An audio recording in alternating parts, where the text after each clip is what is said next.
before there were admirals, before there were empires of sail and cannon and the long blue reach of sovereign water, before men counted their greatness in ships and measured their power by the leagues of sea they could make others pay to cross. There was a woman who did all of this, who did it better than any admiral the world had commissioned, any empire the world had built, any pirate the sea had ever swallowed and forgotten. And the world has never entirely agreed on what to do with that fact. Her name, as history came to call her, was Ching Shi. The title means, in the plain language of the Cantonese South, widow of Cheng. It is a name that does not belong to her. It is a name attached to her by a culture that had no formal category for what she was, and so defined her, as such cultures will, by her relationship to a man. Widow of, wife of, daughter of, the woman-shaped space that exists at the edge of someone else's story. It was, in every meaningful sense, the wrong name for the right person, because what Ching Shi was, what she made of herself, out of nothing, out of the lowest possible starting point, the civilization that produced her could provide, had nothing to do with anyone else's story. She was not the widow of anything. She was the commander of 80,000 fighters. She was the master of 1,800 ships. She was the sovereign of a coastline stretching 1,000 miles, and every pirate who sailed it, and every official who governed beside it, and every navy that came against it understood, through the simple and brutal education of experience, that the sea was hers. Not the most powerful female commander in the history of the sea. The most powerful commander. Full and complete stop. More ships than the British Royal Navy at its contemporary height. More fighting men than Blackbeard and Henry Morgan and every pirate of the Caribbean combined, with enough left over to constitute a small army. More territory under effective control than any outlaw in the recorded history of any ocean. And when she was done, when she had decided, with the same cold patience that had built her empire, that the empire had run its course, she walked away from it, not in chains, not at the end of a rope, not in the ruins of a final battle or the fever of some prison cell. She walked into a governor's office, sat across from a representative of the mightiest empire on earth, and told him what she wanted. She got it, all of it. She retired. She opened a gambling house. She lived to 69. She died in a bed she owned, in a house she owned, with her children around her, and her money intact, and the long, quiet satisfaction of a woman who had decided what the world owed her, and had collected the debt in full. This is the story of Ching Shi. Every legend has a beginning. Every fleet has a harbor it sailed from first. And if you want to understand how one woman became the most formidable maritime power the modern world had ever placed on a body of water, you cannot start with the fleets, or the cannon, or the smoking ruins of imperial war junks dragged out of the shallows and added to a fleet that never seemed to stop growing. You have to start in Canton, with a river, and a particular kind of water that the official maps of the empire did not bother to draw. Canton, in the final decade of the 18th century, was two cities pretending to be one. The first city was the Canton, the foreign merchants described in their letters home, the orderly waterfront, the row of factory buildings flying their national flags in the mild South China breeze, the Hong merchants in their counting houses managing the disciplined movement of tea and silk and silver that made this port the axis around which an entire era of global commerce slowly revolved. It was a real city. It functioned as advertised. The silver came in from the Western trading companies, and the goods went out, and the records were kept, and the authorities were paid, and the machinery moved with the relative smoothness of a system that had been running long enough to have its own inertia. Beneath that city, around it, pressed against its edges, existing in every space the official version of Canton did not reach. There was another city entirely, not built of stone and commerce, built of wood and water. The Pearl River in those years was so thick with floating habitations that crossing it was less a matter of navigation than of negotiating through a community so dense that the water itself was almost invisible beneath it. Sampans lashed to houseboats, houseboats lashed to junks, families eating, sleeping, marrying, being born, dying, all of it in the same few square feet of planking, the same view of muddy brown water, the same smell of river silt and fish and incense burning in the small shrines that occupied the prow of every vessel, regardless of its size or purpose. This was the water city, the city beneath the city. But Canton that history largely failed to record, because it was full of people the official history of China had long since decided were not quite people in the sense that counted. These were the tanker, the boat people of the southern coast, a community so old and so established in its water-bound existence that it had developed its own customs, its own deities, its own marriage rites and funeral practices and songs, a complete civilization conducted entirely on moving water, with no fixed walls and no fixed ground and no fixed address in the ledger of the empire that surrounded it. The tanker could not own property ashore, could not sit for the imperial examinations, could not marry into shore families regardless of wealth or circumstance. Their daughters had no path to respectable marriage. Their sons had no path to office or civic advancement. The empire had drawn a deliberate line between the water and the land, and everything on the water side of that line was, by careful imperial design, excluded from the categories that conferred dignity and opportunity and the basic protections of law. The contempt was old enough that it had passed through malice and come out the other side into something worse. The casual, unreflective contempt that operates below the level of conscious decision, encoded into social behavior so thoroughly that the people who carry it no longer know they are carrying it.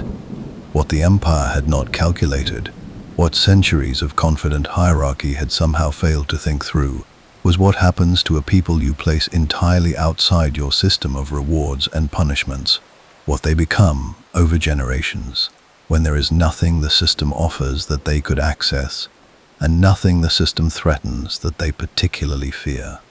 What kind of expertise accumulates in a community when the only field available to them, the only arena in which excellence is possible and excellence produces results, is the water? The tanker became extraordinarily good at the water. Generationally, comprehensively, constitutionally good. They were the finest sailors on the South China coast, and in a region where the sea was the primary medium of commerce and conflict and survival, that was not a minor distinction to hold. They were pilots of extraordinary ability, men and women who could read the Pearl River Delta in darkness and fog and storm, with the fluency that other people read familiar text.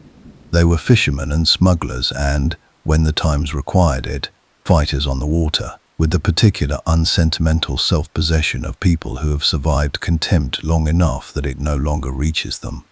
They did not see themselves through the empire's eyes.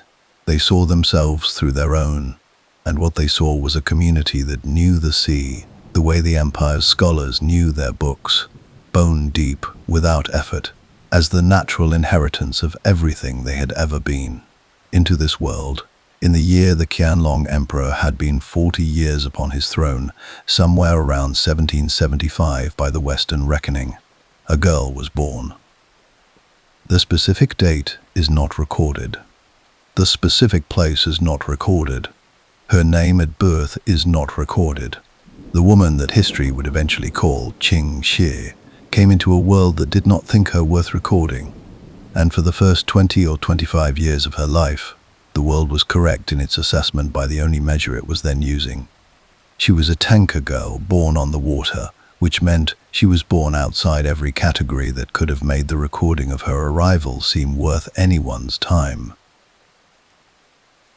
She grew up on the Pearl River. This is not a biographical detail. It is the foundation of everything that followed, and it must be understood as such. She knew tides before she knew letters. She could read the weight of incoming weather in the way the wind changed against her face before the first cloud appeared on the horizon. She understood the behavior of shallow draft vessels in a turning chop, the currents of the inshore channels, the hidden shallows that would strand a deep-hulled war junk and barely skim the bottom of a sampan driven by someone who had grown up on these specific waters. The South China Sea was not a thing she would come to later, a skill she would acquire, a domain she would have to learn to inhabit. It was the environment in which she was formed. It was, in every meaningful sense, what she was made of, what she learned on the flower boats. Those long, low, red-lanterned vessels moored in their own particular quarter of Canton Harbor, the establishments the official city pretended not to see while visiting them with considerable regularity, was something different and equally essential. The flower boats were brothels, and the plain word is the right word. The women who worked aboard them sold themselves to sailors and merchants and clerks, and to those officials whose official duties included the suppression of exactly this kind of establishment. But the flower boats at their best were something more layered than the bare description allows. The accomplished women who worked the finer vessels were trained in music and conversation, in the precise art of managing a room of men who varied in rank and temperament and degree of drunkenness, in the particular and practically indispensable skill of reading a stranger within 60 seconds of his stepping aboard and understanding not merely what he wanted, but how badly he wanted it, and therefore what it was worth. This was an education that the great academies of the empire did not offer and could not have conceived of offering. It produced, in the women who mastered it, capabilities that no standard curriculum included: the management of men who believed themselves unmanageable, the deployment of leverage in situations where the formal balance of power was entirely against you, the reading of faces and postures and hesitations, and the unspoken subtexts of people who believed they were opaque. She had this education in full. She understood everything about every person across from her. This, by all accounts that have come down regarding her, was what set her apart even in those early years. A quality of penetrating attention that made the people she trained it on feel simultaneously seen and assessed, and slightly, persistently uncomfortable. How long she spent on the flower boats is uncertain. Whether she had come there as a child, sold or indentured by a family without other options, or arrived by other routes, is not recorded. She ensured it would not be recorded. She had a quality with her own past that those who knew her later would recognize immediately and never find comfortable. She allowed no one access to it. Questions about her origins died in the mouths of whoever asked them. They did not die loudly. They died in the particular way that questions die when the person you have asked simply looks at you with no particular expression for several seconds. And the looking is sufficient. What can be inferred from everything that followed is this: by the time she was in her middle 20s, she had managed people. She had kept accounts. She understood how money moved, what it purchased, what promises were worth, which men were capable of honoring an agreement, and which were capable only of agreeing. She had read, across thousands of transactions in a compressed and clarifying environment, the full range of what men do when they believe they hold all the power and the woman across from them has none. She had formed from this education conclusions that would govern everything she did afterward. She was, in the language of a later era, extraordinarily good at gathering information about people and using it precisely in exactly the direction that served her best. She was also still nobody, a woman of the tanker, working a flower boat in Canton Harbor in a world that had arranged itself carefully and completely so that she could not become anything else. Then the world changed. In the country south of China's border, the country the empire called Annam, the country the world now calls Vietnam, 3 brothers had overthrown a dynasty. The Tay Sun, they were called, peasant rebels who had risen to become rulers, who had built a revolutionary state, and who needed, in order to defend that state, a navy. They could not build one from scratch. They did what rulers in such positions have always done. They hired the people already doing the work they needed done and gave them something most of those people had never been offered. They hired Chinese pirates, the river runners and coast crawlers and small-time smugglers of the Guangdong shore, men and women who had spent their lives in petty, scattered, marginal crime, were handed commissions, rank, ships, supplies, training, and most importantly, a flag that was not the black flag of pure outlawry, but the official flag of a sovereign state in a recognized war. The Tay Sun took a scattered population of individual criminals and built them into something that functioned with surprising effectiveness as a navy. For a decade, these men sailed under Vietnamese colors, and they learned through the full and brutal curriculum of actual sustained naval warfare, the whole apparatus of maritime power at scale, not just the fighting, though there was fighting enough, and it was serious, and it produced serious veterans of it. The logistics, the organization of large numbers of vessels toward unified objectives, the intelligence gathering, the supply chains, the management of allied forces with different loyalties and different expectations, the coordination of action across distances that required planning rather than improvisation. They learned what an organized maritime force actually was from the inside over years. And then, in 1802, the Tay Sun fell. The old Vietnamese dynasty returned to power, French-backed and iron-willed, and the pirate navy the Tay Sun had built was suddenly without commission, without purpose, without income. Thousands upon thousands of trained, experienced, battle-hardened fighters came home to Guangdong. They came home at a moment of exceptional imperial weakness. The Qing court in Peking was consumed by the White Lotus Rebellion, tearing through the central provinces, devouring armies and draining the treasury at a rate that left nothing for the periphery. The provincial navy of Guangdong had been systematically defunded through the reliable mechanism of corruption so thoroughly institutionalized that the officials managing it had ceased to think of it as corruption and begun to think of it as income. The great war junks sat in their berths and rotted. The officers who nominally commanded them filed reports describing vessels that had not existed in their described condition for years. The door to the South China coast was open, wide open. The hinges had been removed. Into this opening came a man whose name must be set down, because without him the conditions for everything that followed would not have existed, though he himself was not the most important figure in the story his life produced. Ching Shi, a pirate of the South Coast, and the son and grandson and great-grandson of pirates. His family had worked these waters for generations with the professional pride of a dynasty, and he had served the Tay Sun and returned home with his ships and his men and 10 years of experience in the organization of maritime power at scale. He had a plan. He rode the coast from captain to captain, from petty warlord to minor fleet commander, and he made the same argument to each. Stop competing with each other. Stop dividing an insufficient resource. The shipping lanes, the fishing communities, the salt trade, the protection fees from coastal villages. Among an increasing number of armed claimants who spent as much energy fighting each other as extracting revenue from anyone else. Combine 6 fleets, 6 colors, red, black, white, blue, yellow, green. Each commander keeping his own command, his own vessels, his own operational identity, all of them bound by a written compact, a shared code, a common treasury.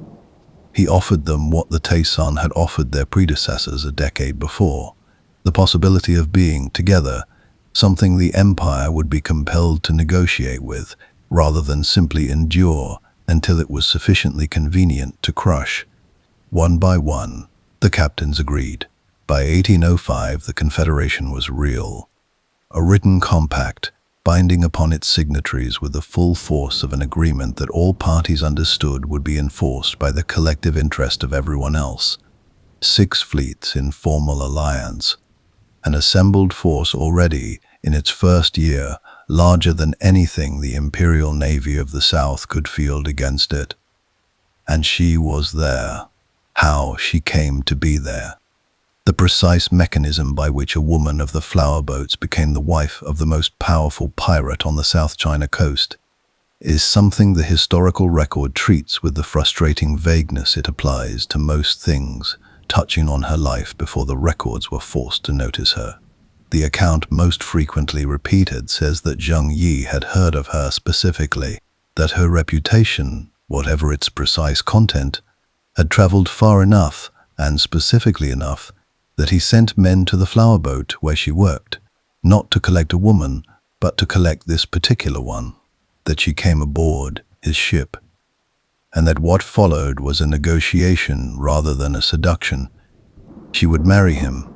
She would bring herself and her capabilities into this enterprise he was building, and in exchange, she would have half of his authority, half of his command, half of his accumulated power, and the power the Confederation would produce.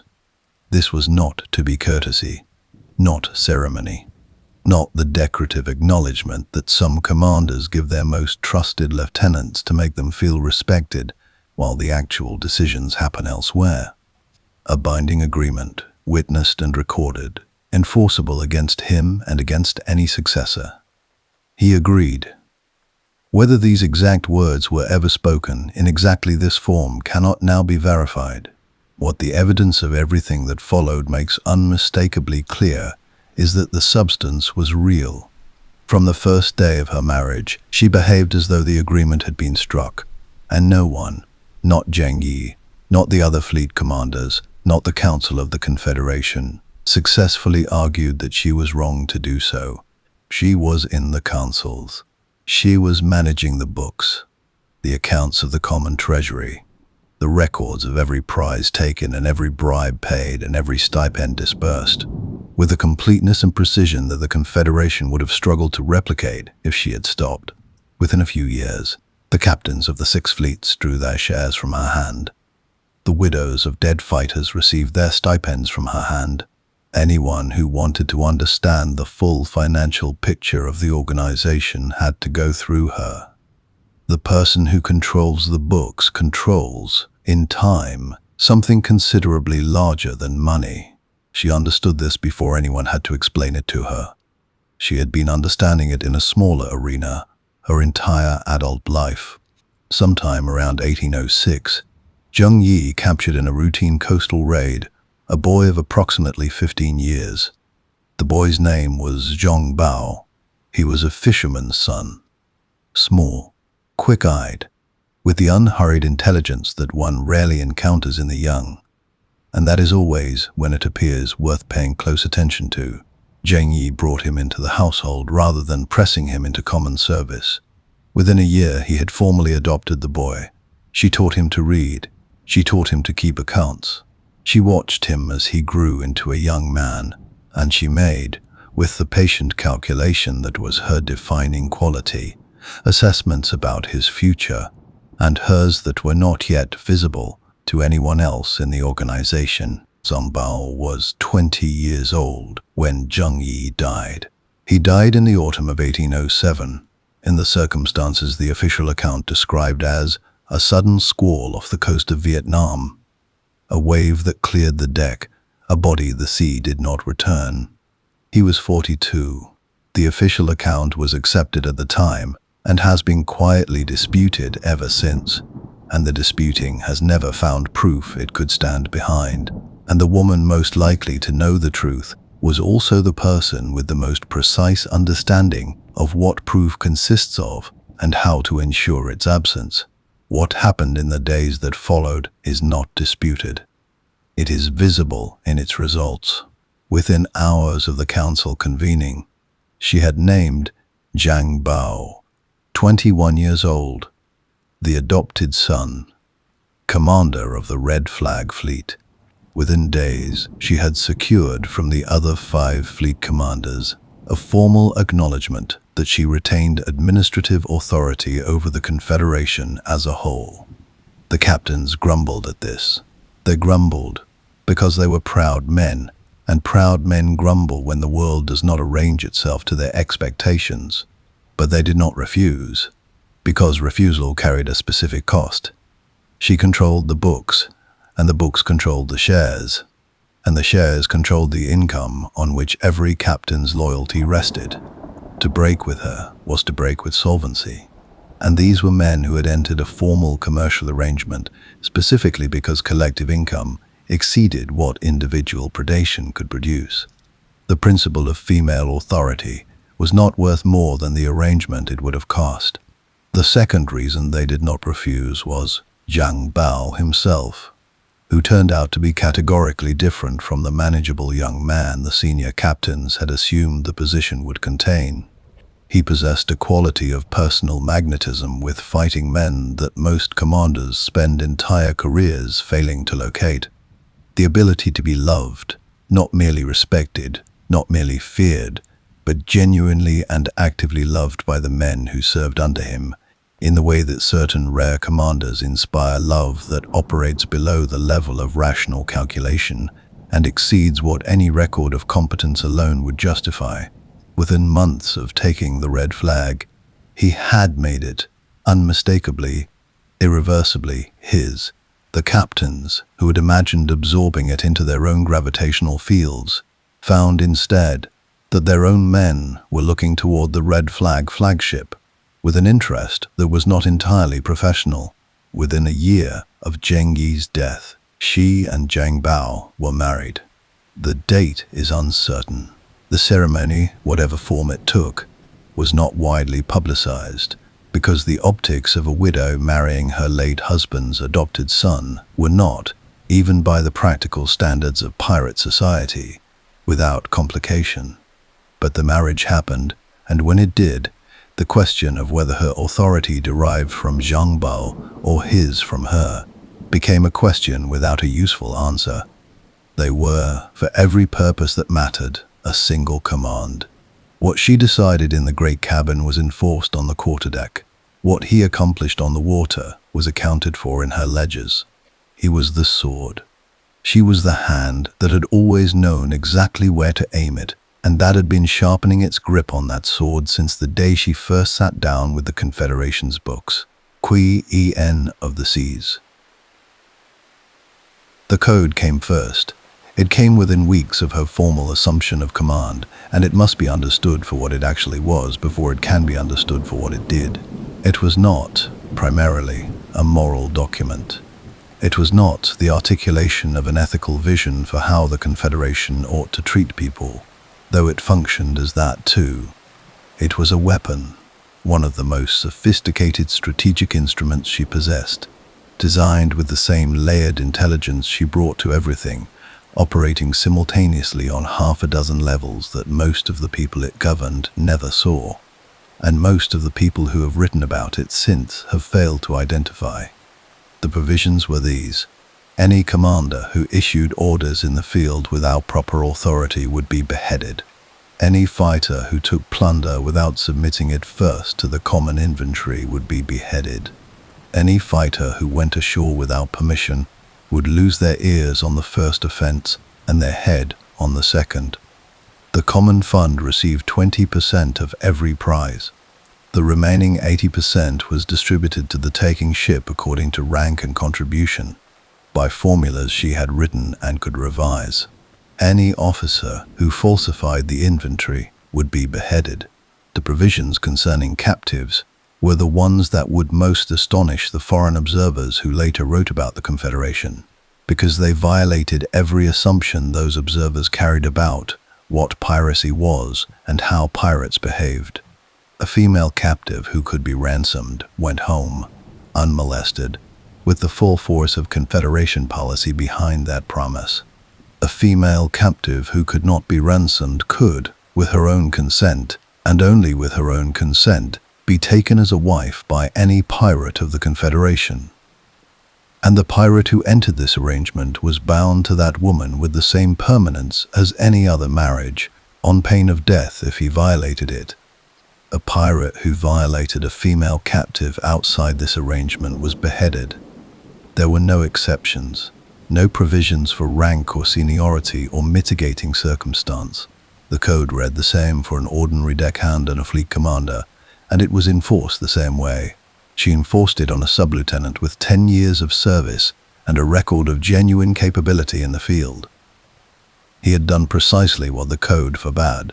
He was beheaded on his own deck, before his own crew, in full midday light, with the matter resolved from charge to execution, in less time than it takes a tide to turn. The crew returned to their duties. The ship sailed on. The event propagated through the Confederation the way current propagates through water, invisibly, immediately, reaching every part of the system simultaneously and altering the behavior of everything it touched. After that, the code was observed. Now consider what the code actually produced beyond compliance. Discipline first.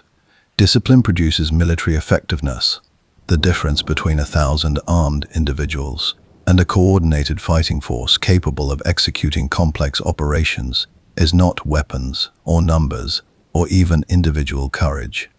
It is the predictability of behavior under stress, the reliable execution of commands in the confusion of combat, the capacity to move as a unit when every instinct in every individual is pulling toward individual survival.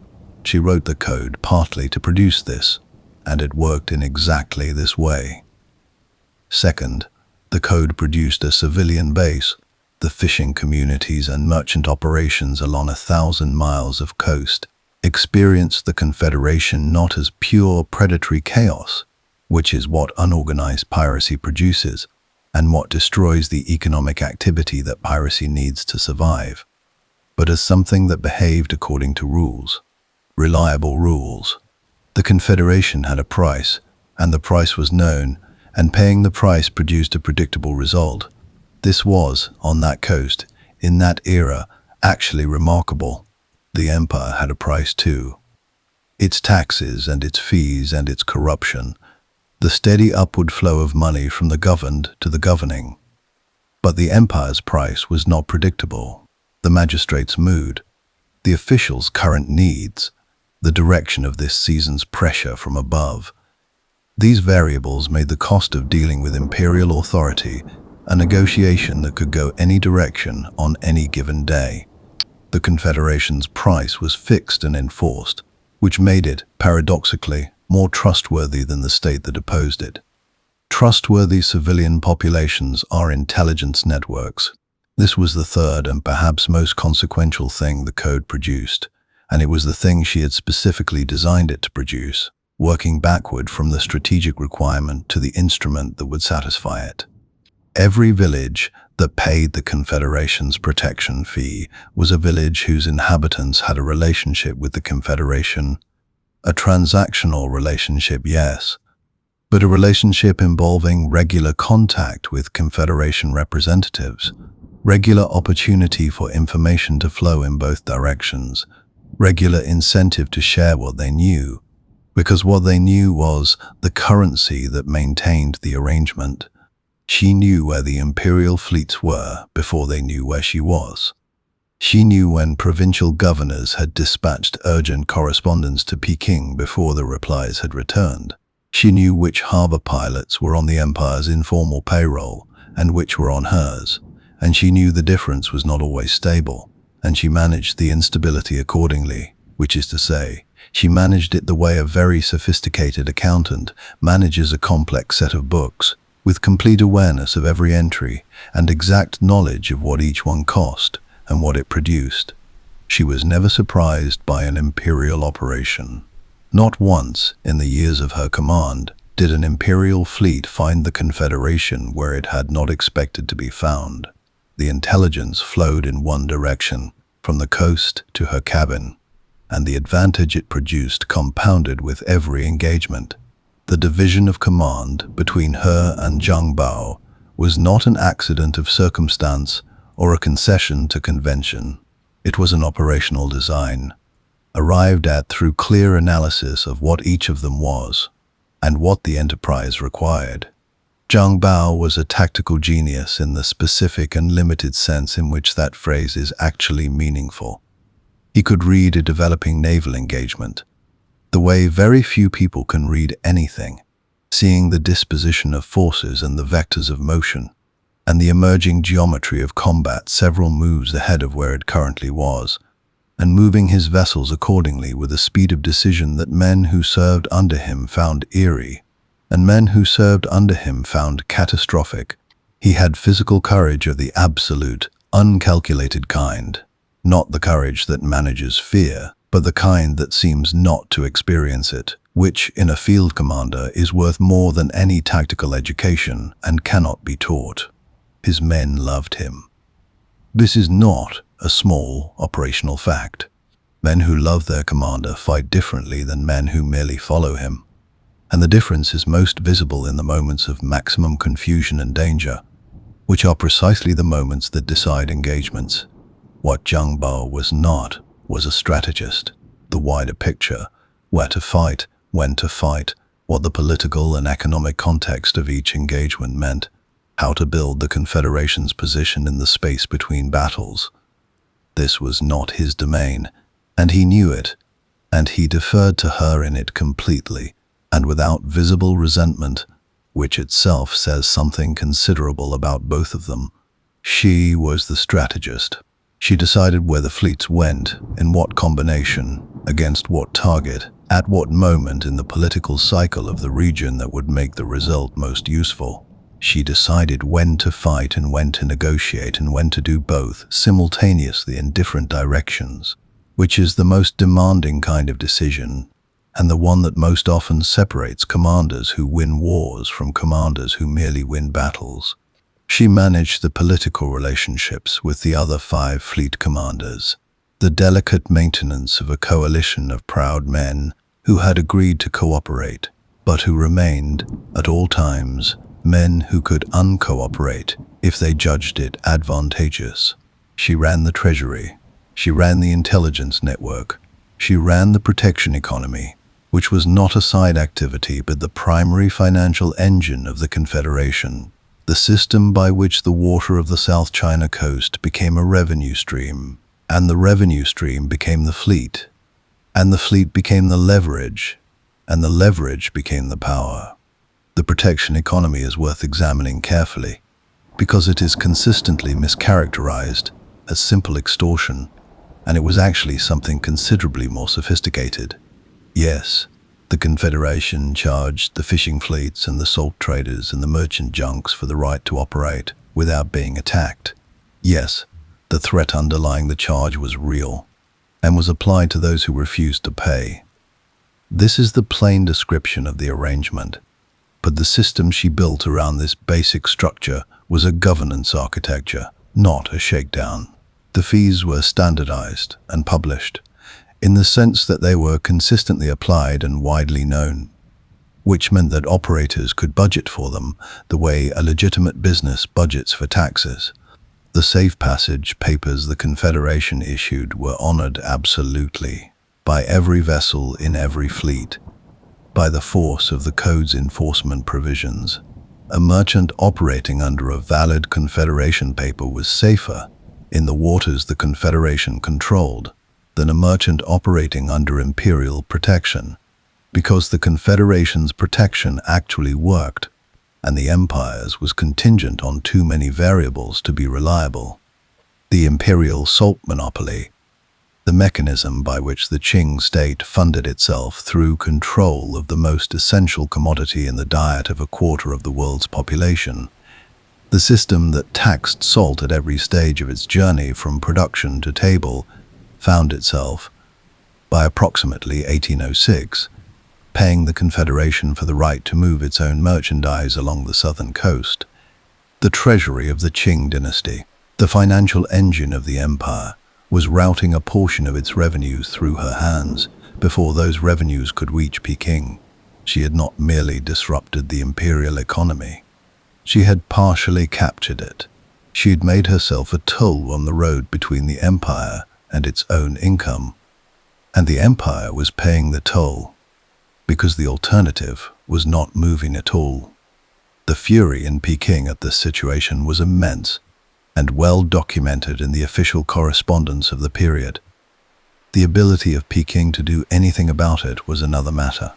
The provincial navy of Guangdong, in the years immediately following her assumption of command, was the empire's primary military instrument against the Confederation. It deserves to be described accurately, which is to say, it deserves to be described with something approaching the creative sympathy one extends to a fundamentally inadequate instrument deployed against a challenge it was structurally incapable of meeting. The ships were in poor condition, their maintenance budgets having passed through so many hands on the way to the shipyard that what arrived was sufficient to keep the most senior official informed that the budget had been spent, which was the actual operational requirement the system was optimized for. The officers commanding these vessels had, in considerable proportion, purchased their commissions from the mechanism by which such things were purchased in the late Qing bureaucratic structure, which is to say that the selection criterion for naval command in Guangdong was the ability to afford naval command rather than any demonstrated aptitude for exercising it against the Confederation's battle-tested, numerically overwhelming, tactically experienced forces. The provincial fleet was less a military threat than a recurring demonstration of the distance that can develop between official capability and operational reality when the officials responsible for both are primarily concerned with the official version. The pattern of engagement in those early years had a consistency that, from a sufficient distance, resembles dark comedy. An imperial fleet would be assembled with appropriate ceremony. It would sail with announcements sufficient to establish official seriousness and, crucially, from the Confederation's intelligence perspective, sufficient to ensure that everyone the announcements were intended to impress had ample time to know the fleet was coming and where it was going. It would encounter the Confederation's forces. It would be defeated, sometimes thoroughly, sometimes catastrophically, occasionally so completely that the captured vessels were simply absorbed into the Confederation's own strength and sailed away under her colors. Its survivors would return to harbor, and the reports dispatched to Peking would describe, in the creative prose style that characterizes official correspondence produced by people whose careers depend on the conclusion they reach, an imperial victory of notable character and considerable distinction. In Peking, these reports were read, filed, responded to with appropriate commendation, and the coast of Guangdong remained as it was. The cumulative effect of these engagements was a steady, involuntary, strictly one-directional transfer of naval assets from the imperial fleet to the Confederation. The empire built ships. The ships sailed against the Confederation. The Confederation absorbed them. The empire built more ships. The empire was, through the mechanism of its own military efforts, expanding the force it was attempting to defeat. This is not a military strategy anyone would design deliberately. It was the emergent result of deploying inadequate forces repeatedly, without adjustment, against a superior opponent whose strategy included capturing the instruments of attack and turning them around. She understood this before Peking did, and she used the understanding to plan accordingly, which is to say she planned for the Imperial Navy to keep coming, and she prepared to keep receiving it, and she was ready for what would happen when the Empire eventually realized that something different was required. What the Empire sent when it finally realized this was Li Changzheng. Li Changzheng was not a purchase commission. He was a genuine product of the military system at its best, experienced, methodical, strategically literate, in a way that the provincial commanders had conspicuously not been, and possessed of the specific quality that separates genuinely dangerous opponents from merely brave ones. He learned from what he observed. He had studied the previous engagements between the Imperial fleet and the Confederation with the cold, analytical attention of a man who understood that the pattern was the information and that the information was telling him something specific about where the engagements had gone wrong and what a corrected approach would look like. He understood that the Confederation could not be matched in numbers, and he did not waste energy attempting to match it. He understood that the Confederation's strength lay in its flexibility, its capacity to concentrate force rapidly at a chosen point along a coastline so long that no Imperial fleet could cover it entirely. And he designed his operations with this mobility as the primary constraint, rather than ignoring it, because acknowledging it was politically inconvenient. He operated in 1808 with a tactical precision and genuine strategic intent that the Confederation had not encountered from the Imperial side in the preceding several years. And the results were different in character from everything that had come before. He cost the Confederation ships. He damaged Zhang Bao's operations in ways that required real adjustment rather than the minor course corrections adequate to handle the provincial fleet in its normal condition. She recognized immediately, through her intelligence network, that Li Changzheng was a different category of problem. The reports from the coast described engagements that felt different from the previous pattern. Tighter, better coordinated, more willing to absorb early losses in pursuit of a defined objective. She directed Zhang Bao accordingly, communicating through the runners and signal vessels that linked her cabin to his quarterdeck, across whatever distance currently separated them. The engagement in which Li Changzheng was killed took place in inshore waters east of the Pearl River estuary, waters that the Confederation's shallow draft vessels navigated with a familiarity the Imperial fleet could not replicate. The Confederation used fireships, a tactic ancient in its origins but newly deployed against Li Changzheng's tighter formations. Vessels stripped to their hulls, loaded with combustibles, set alight, and driven downwind into the Imperial formation with the specific intention of breaking the coherent tactical alignment that Li Changzheng's doctrine depended upon. When the formation broke, Zhang Bao's fighting junks came through the gaps with the disciplined aggression that years of his command had built into the Red Flag's crews, and what had been a disciplined Imperial engagement became the kind of close, multi-directional, high-intensity melee in which the Confederation's advantages of numbers, aggression, and familiarity with the operational environment overwhelmed whatever tactical quality the individual Imperial vessels possessed. Li Changzheng was killed in the action. The specific circumstances of his death vary across sources, but the fact is not in dispute. The Empire would not send his equal again, not because capable officers did not exist elsewhere in the Qing military establishment, but because the provincial navy of Guangdong did not have the mechanism to identify, promote, and deploy them with the speed that the situation required. Bureaucracies select for certain kinds of quality. The Qing bureaucracy in that period and in that province had selected for quality of a kind that did not include the management of a military crisis on this scale. Li Changzheng had been an exception produced by a system not designed to produce exceptions. And when he was gone, the system returned to its default. She knew this before Peking did. The intelligence told her, and she used the knowledge as she used all knowledge, precisely, conservatively, to inform the next decision, rather than to indulge the satisfaction of having been right.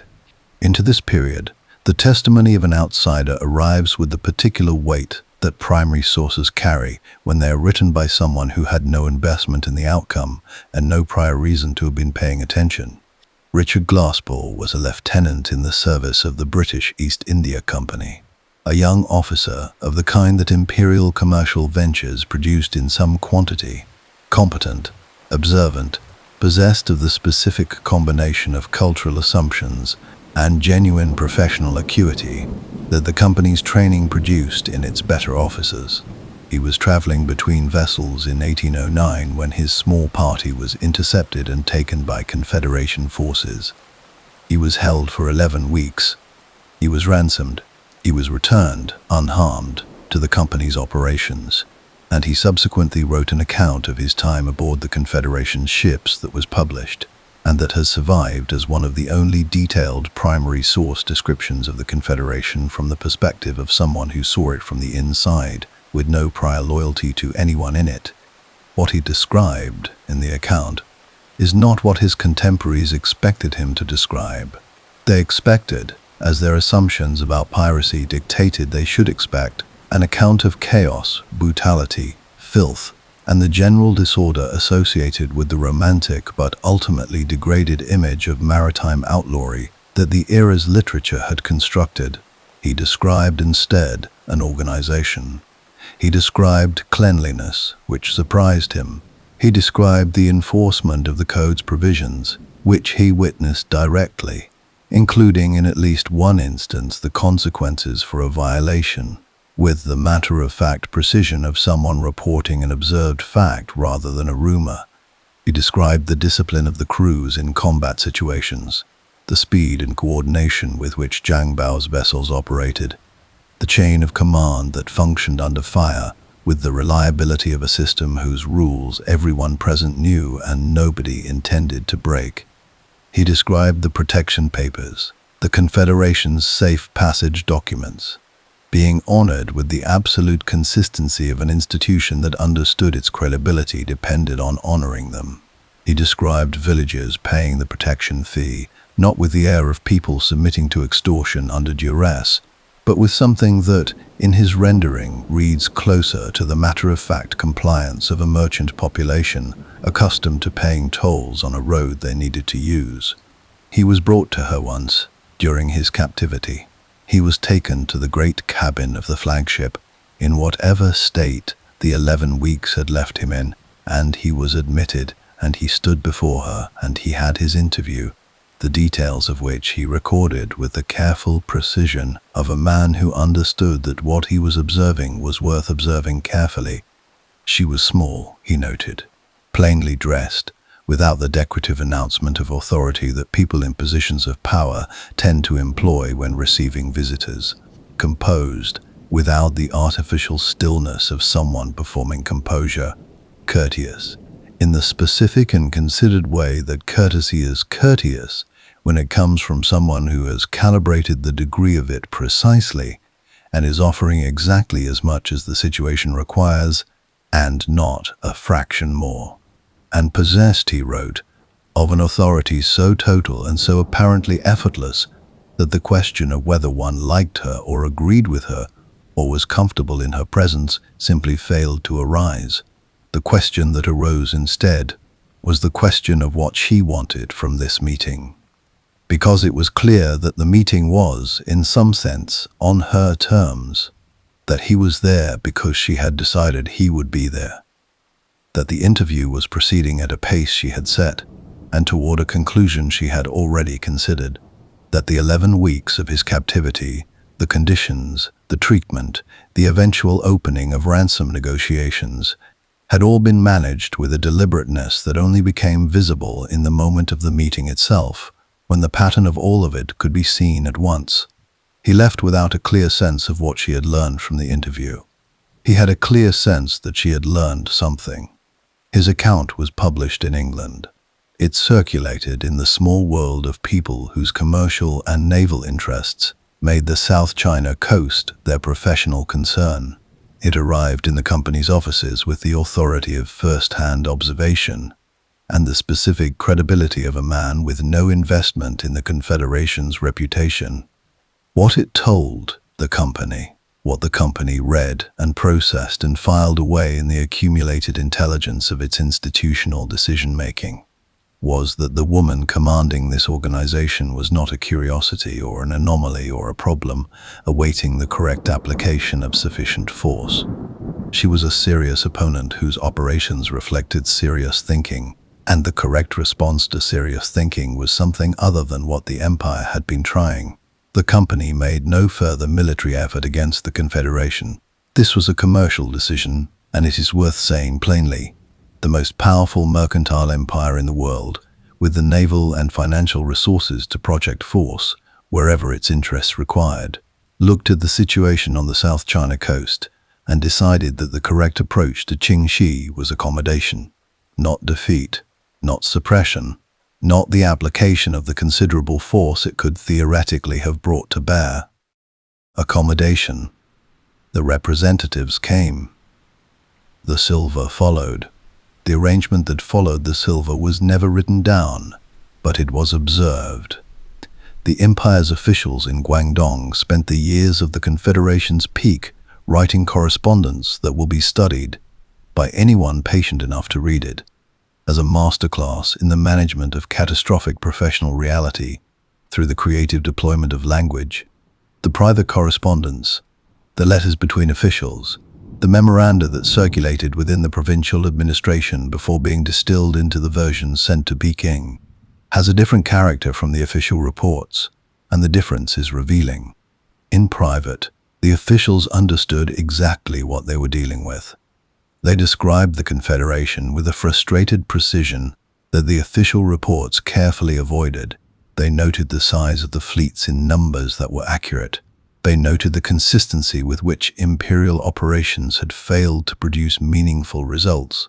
They noted, in language that ranges, depending on the official and the letter, from clinical analysis to something approaching despair, that the coastline of Guangdong was not, in any operational sense, under imperial control, and that the mechanisms available to restore that control were not, in their considered assessment, currently adequate. What the provincial officials could not fully bring themselves to write, even in private correspondence, was the specific observation that sat beneath all of these admissions like a foundation beneath a structure, that the person responsible for this situation was a woman. Not because they were unaware of it, they were acutely, uncomfortably aware of it, as every additional piece of correspondence that failed to resolve the situation reminded them, but because writing it plainly would have required them to engage with what it meant. And what it meant was something the conceptual vocabulary of Qing official culture was not designed to accommodate. The effect of her command on the men who encountered her organization directly, not in negotiation, but on the water, in the engagements that defined the first years of her leadership, was something that the surviving accounts describe with a consistency worth pausing over. The Trojan defenders in another story, watching a figure in golden armor appear on the plain below their walls, fell still and stopped speaking. The Trojans on the plain itself, when they recognized who was coming toward them, did not hold. Something analogous operated on the South China coast.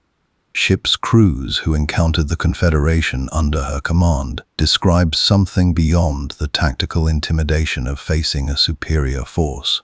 They described an organization that moved with a coherence and a certainty that suggested every person in it knew exactly what they were supposed to do, believed completely that they were going to do it, and had no meaningful doubt about the outcome.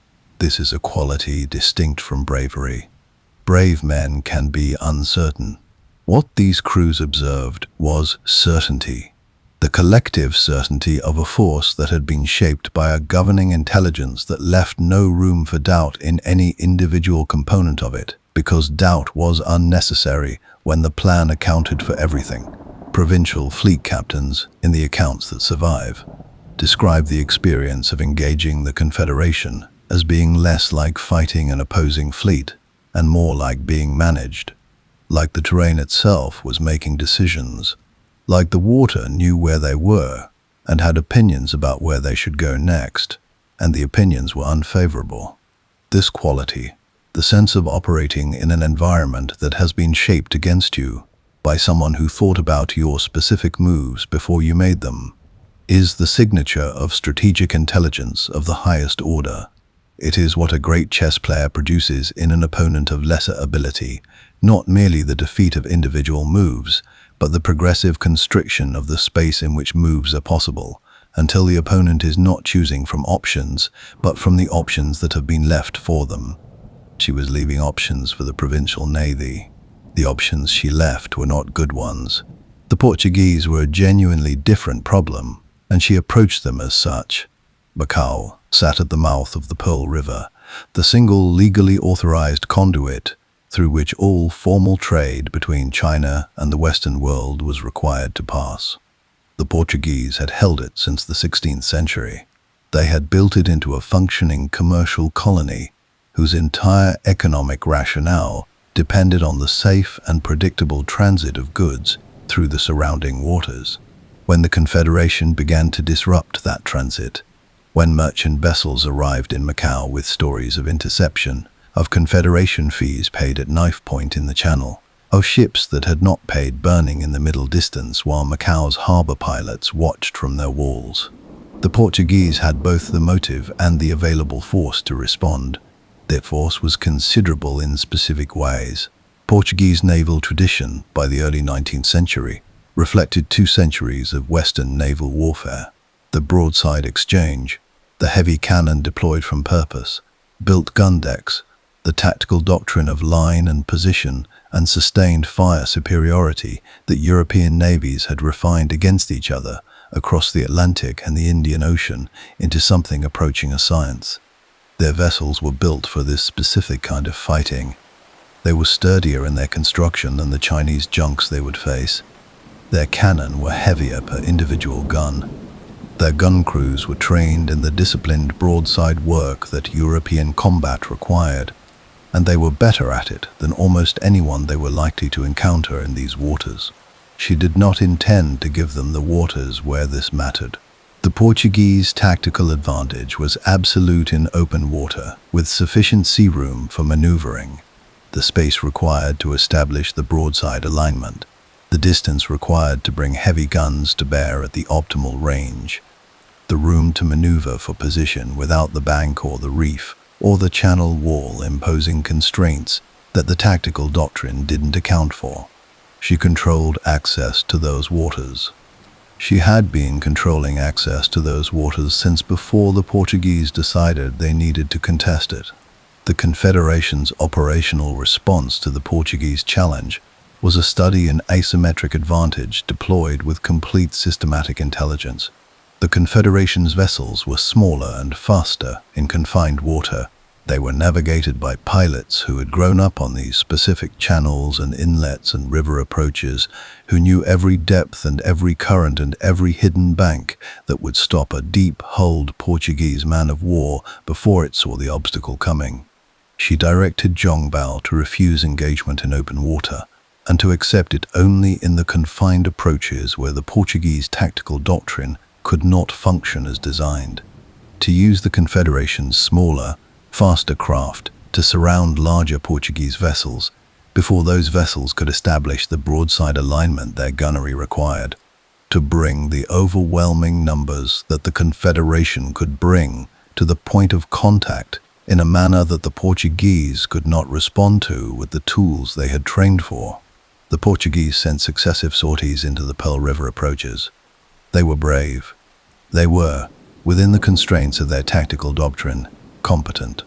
They found, in engagement after engagement, that the tactical doctrine did not apply, that the water the Confederation was fighting them in was not the water their training had assumed, that the 100-gun broadside they could deliver in open sea became a handful of guns firing at angles that the confined geometry of the channel imposed upon them, while the Confederation's smaller vessels swarmed around them from directions that the big Portuguese cannon could not traverse to engage.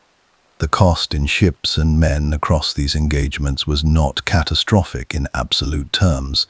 It was sufficient, which for the Portuguese in those waters was a more relevant measure. She did not destroy Macau. This is worth pausing over, because the destruction of Macau was, at the height of the Confederation's power, within what the Confederation could have accomplished: a sustained blockade, the cutting of supply lines, the systematic interception of every vessel attempting to reach or leave the colony. These were operations the Confederation had the force to conduct and had demonstrated the capability to sustain. She chose not to. The choice was strategic, and it was precisely calculated. Macau was a node through which foreign silver flowed into the South China coast economy. That silver moved through channels the Confederation taxed. The fishermen and merchants and traders whose commerce Macau anchored were, in considerable proportion, the same people paying the Confederation's protection fees and providing the Confederation's intelligence network with its information. A Macau destroyed was a revenue source destroyed. A Macau working was a revenue source working. She was not a destroyer. She was an administrator of a very large and complicated revenue system, and the system required the commerce it taxed to continue operating. She reached an understanding with the Portuguese governor instead. It was never written. It was conducted through intermediaries who understood implicitly that their value to both parties depended on the arrangement never being formalized in a document that either side would have to publicly acknowledge.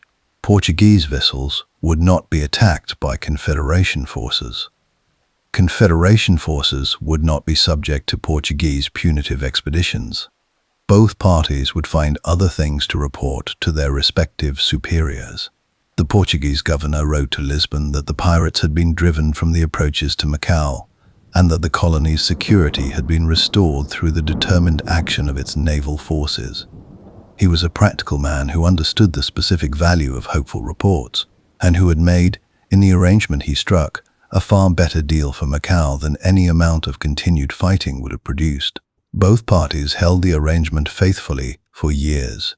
What the Portuguese records from that period reveal, in the private correspondence between the governor and his subordinates rather than the official dispatches to Lisbon, is a picture of men trying to develop an adequate conceptual framework for a situation that did not fit the frameworks they had available. They were accustomed to piracy in the sense of scattered, opportunistic predation by men operating individually or in small groups, the kind of problem that sufficient naval presence eventually solves by making the environment too costly for the predators. They were not accustomed to piracy in the sense of a functioning state with a legal code and an intelligence network and a taxation system and a diplomatic representative capable of negotiating terms that both parties could live with. One Portuguese official, in a private letter preserved in the Macau archives, wrote of the situation with a candor his official correspondence did not permit.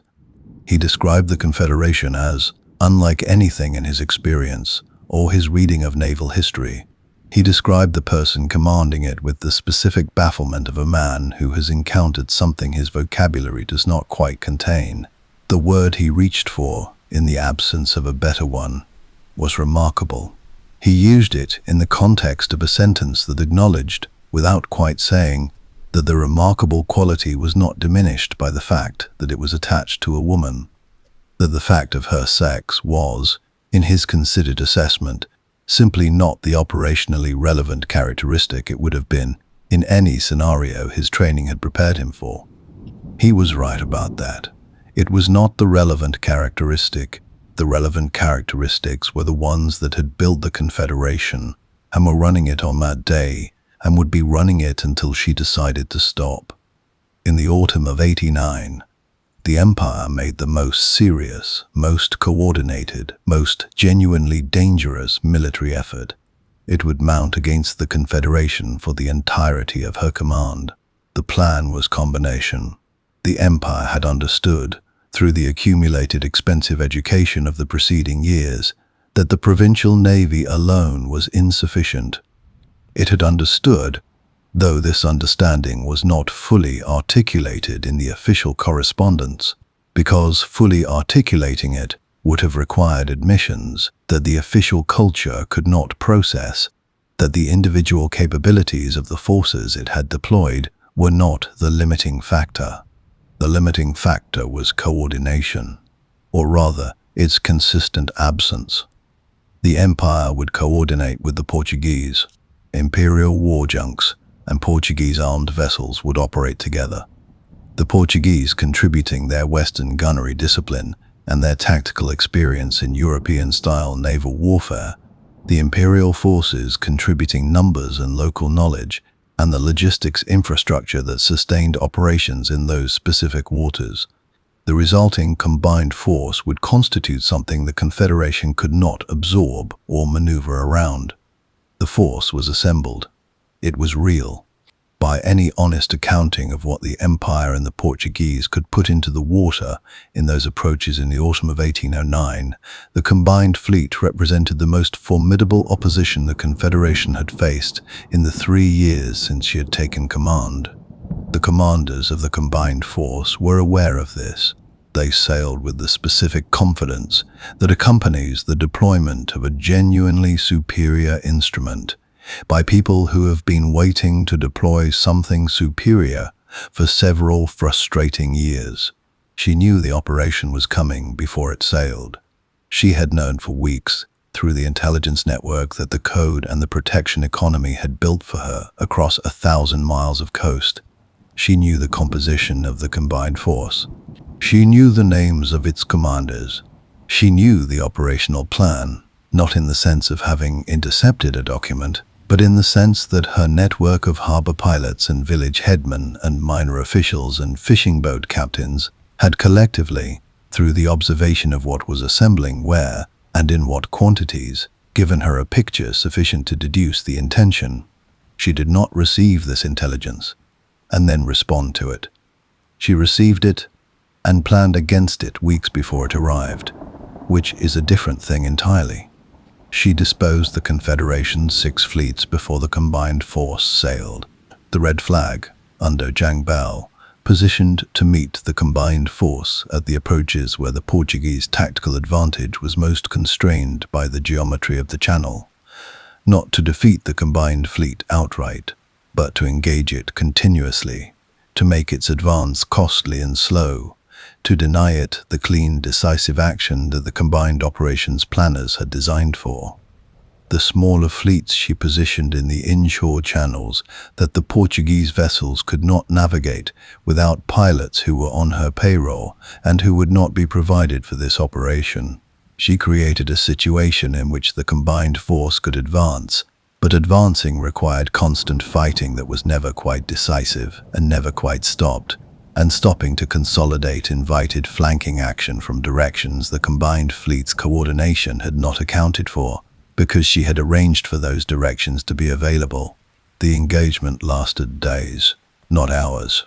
Days of continuous, sustained, multi-directional contact, in which the combined force was never defeated in any single action in a way that any honest report could call decisive, and never advanced in a way that any honest report could call successful. Zhang Bao's red flag engaged and withdrew and engaged again, using the speed the confined water gave his shallow draft junks, and the knowledge that his pilots carried about every depth and current in those approaches, preventing the Portuguese from ever establishing the sustained broadside engagement that their tactical doctrine required, and that their gunnery advantage depended upon. The Confederation's other forces harassed the supply and communication lines that connected the combined fleet to its bases, intercepted the message vessels that were trying to maintain the coordination that the operation depended upon, and appeared and disappeared in the channels the combined fleet could not follow them into, making the confidence that had accompanied the fleet's departure feel, with each passing day of inconclusive contact, progressively more expensive. The combined operation withdrew without a result that could honestly be reported as a victory. Both parties knew this. The Portuguese governor wrote to Lisbon and the Guangdong governor wrote to Peking, and in both capitals the reports were read and processed and filed. And in both Macau and the provincial capital of Guangdong, the men who had organized and commanded the combined operation sat with the private knowledge of what the operation had actually produced, which was the comprehensive demonstration of a proposition that neither of them had been authorized to officially accept, that the Confederation, under its current command, could not be defeated by the forces currently available, in the geography currently available, through the strategies currently employable. The war, in the military sense, was over. Both sides knew it. Only one side had known it before the '89 operation sailed, which was why the operation had found what it found. At the height of her power, in the second half of 1809, after the combined operation had consumed itself against the preparation she had made for it, the full scale of what she commanded was something that required effort to take in at once. 1,800 vessels. The range was complete and deliberate. Great three-masted ocean war junks capable of standing off against any vessel the Imperial Navy could field, down to oared sampans that could enter any waterway in the Pearl River Delta, and operate invisibly among the fishing traffic that moved through it every day. 50,000 fighters by the conservative accounting, 80,000 by the generous, and both numbers represent a genuinely plausible range rather than a guess inflated by legend. A floating population, large enough to be a significant city, born aboard, married aboard, educated in the only school the Confederation provided, which was the deck of a working warship under the command of people who survived by being correct. A coastline of effective sovereignty running from the Vietnamese border northward along the coast of Guangdong and into Fujian province. 1,000 miles of water that nothing moved along without her knowledge, and nothing moved profitably along without her permission. The geography of her power extended inland through the river systems, through the tributaries and inshore waterways that connected the fishing communities to the market towns, to the coastal ports. She controlled, in the only sense of control that actually matters, the capacity to determine what happens, the circulation of the regional economy. Goods moved because she permitted them. Silver flowed because she established the conditions. The imperial officials who governed the counties of the Guangdong coast maintained their dual account books, the one for Peking and the one for reality. And the reality column contained, in one form or another, accommodation with the Confederation that the official column did not acknowledge and could not afford to.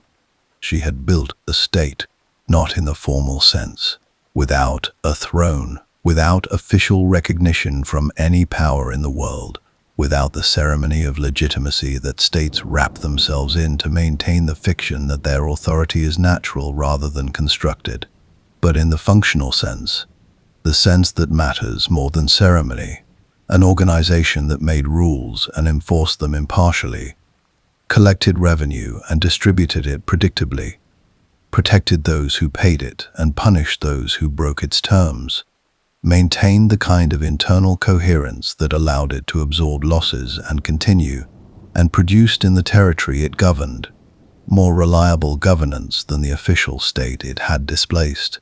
The empire that had designed her world to exclude her from everything was paying her to operate within it. The failure, when it came, was internal. This must be set down as it was, because the story is not honest without it. Kuo Po Tai commanded the Black Flag Fleet. He was, after Zhong Bao, the most capable field commander in the Confederation. Experienced, effective, possessed of a record in the preceding years that gave him legitimate grounds for the authority he felt he deserved. He had been a peer of Zheng Yi in the original formation of the Confederation and the elevation of Zhang Bao. 21 years old, adopted rather than born, elevated by her hand rather than by the consensus of the captains, had settled in him as a grievance that time and success did not diminish. The tension between him and Zhang Bao was visible in every council for 2 years before it found its moment. She managed it inadequately, whether from overconfidence in the financial bonds she had constructed, or from a miscalculation of how far Kuo Po Tai's pride would extend, or from allowing Zhang Bao's impatience with a rival to express itself in council on at least 2 occasions when more careful intervention would have redirected it. The result is the same regardless of the precise cause.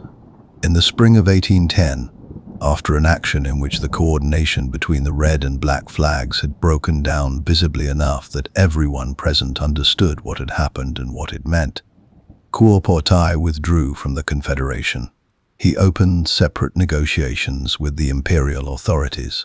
He surrendered his fleet and received in exchange a full pardon and an imperial military commission in the provincial navy he had spent a decade helping to destroy.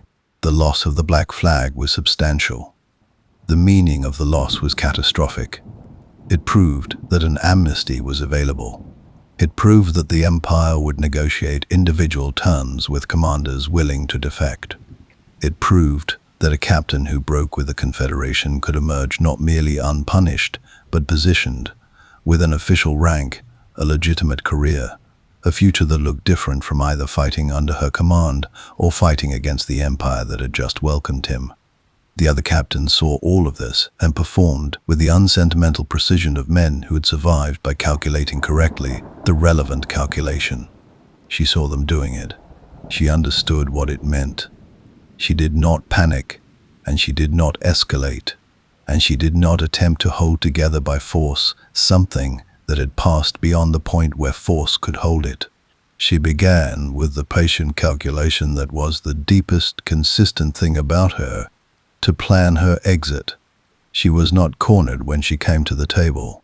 This cannot be said often enough, because the word surrender has attached itself to this moment in the historical literature with a persistence that the facts do not support. She came to the offices of the Governor-General of Guangdong in the spring of 1810 at a moment of her own choosing, under her own arrangement, having spent the preceding months preparing the ground for a negotiation rather than a surrender. She brought the women and children of the fleet with her, a calculated gesture, one that reframed the conversation from the moment of arrival.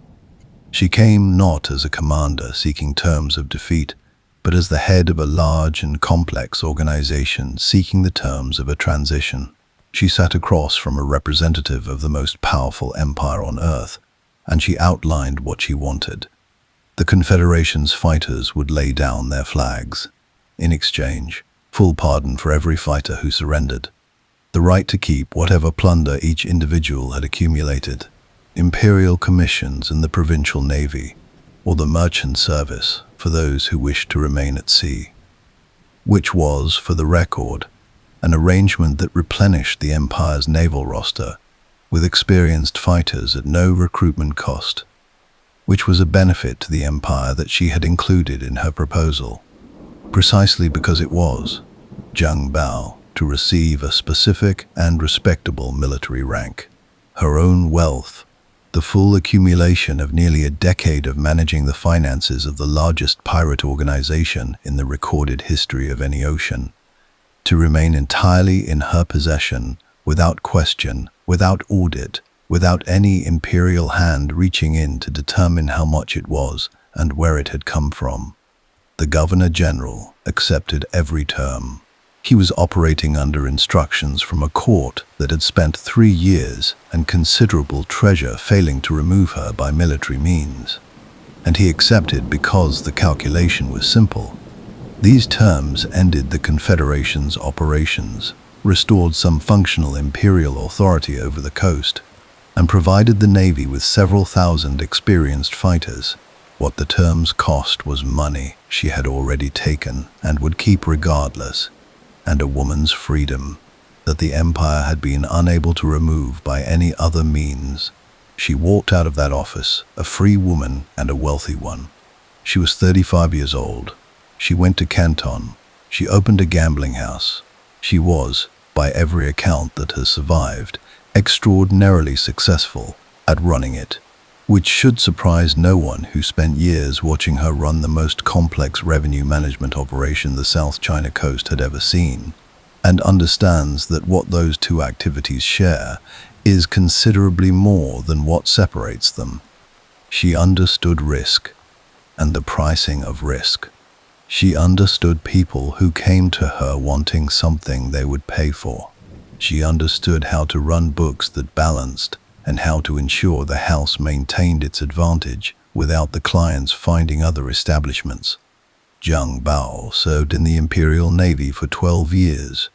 He rose in rank. He earned, from officers who had been his enemies and men who served under him in his new commission, the same quality of loyalty he had always produced in anyone who served under him in any capacity. He died in 1822, in his late 30s, of illness. She buried him with the ceremonies due an imperial officer. She continued. The gambling house ran for more than 20 years. She remained a figure of consequence in the commercial life of Canton, not in ways the official record had categories for, but in the ways that determine who actually has power in a city, which is to say, in the ways that the people who conduct commerce and negotiate and manage actual transactions understand among themselves. She was known. She was weighted appropriately by the people whose weighting of her mattered. She died in 1844, at 69, in her bed. in her house, with her children and grandchildren present, peacefully of age, with her mind intact and her wealth intact and her freedom intact, and the long quiet knowledge of a woman who had decided very early in a life that offered very few decisions what the world owed her, and had spent the rest of it collecting. The world has not entirely decided what to do with her, and the not deciding is itself a kind of answer. She is less known than the scale of what she accomplished would predict, in the way that figures who resist available categories are always less known. Not absent from the record, but blurred at the edges, reduced to something the filing system can hold. Pirate Queen, Chinese history, maritime curiosity. The label is smaller than the contents. The contents keep pushing against it. By every objective measure of military achievement, ships commanded, fighters led, territory controlled, duration of effective operation, engagements won, diplomatic concessions extracted from sovereign powers. She exceeds every pirate the recorded history of any ocean has produced. The comparison with the Caribbean pirates whose names are attached to the popular imagination of what piracy was is not between different versions of the same phenomenon. It is between different orders of magnitude. Blackbeard at his height commanded perhaps 4 ships and several hundred men, and was dead at 38 on the end of a sword. She commanded 1,800 ships and 80,000 fighters, and died at 69 in a house she owned. The pirates of the Caribbean are remembered. She is a footnote that specialists find and non-specialists discover with the specific surprise of someone who has just been told something they should always have known. This is a function not of what she was, but of who was doing the recording and for whom. The mythologizers of Atlantic piracy were writing in and for the cultures that controlled the subsequent narrative. The South China Coast was someone else's story, in a language most of those mythologizers could not read, about a woman whose scale and complexity they had no frame for, even if they had found her.